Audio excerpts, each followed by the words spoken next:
Welcome to your next challenge entitled Reverse the Order of a String. You are to create a function that takes a string as its argument and returns the string in reversed order. See the examples?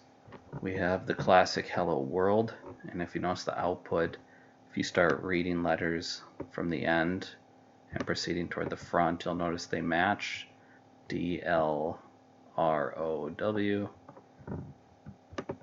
So feel free to continue that with the remaining examples if you need to. I think it's pretty clear what's going on there.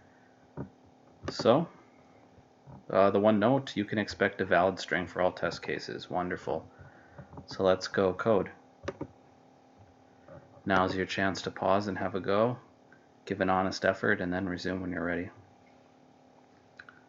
For this, I'm going to use a for loop, a simple for loop. So I will make a string variable to hold the result. Now, I like this example because it kind of can break you out of the cycle of what to do with these for loops. It's easy to write a lot of them and think that you always have to do this.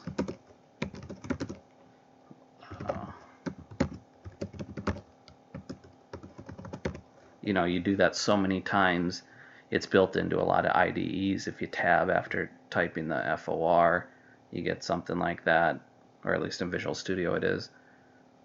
And so you kind of just get into this automatic rut of doing that.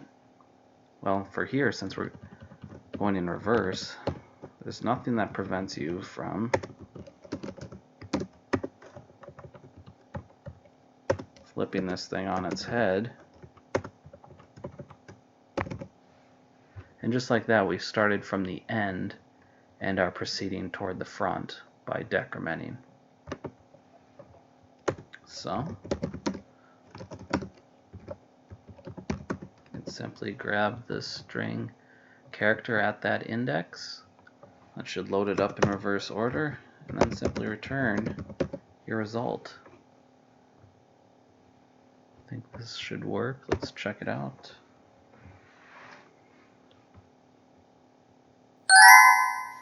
But yeah, cool.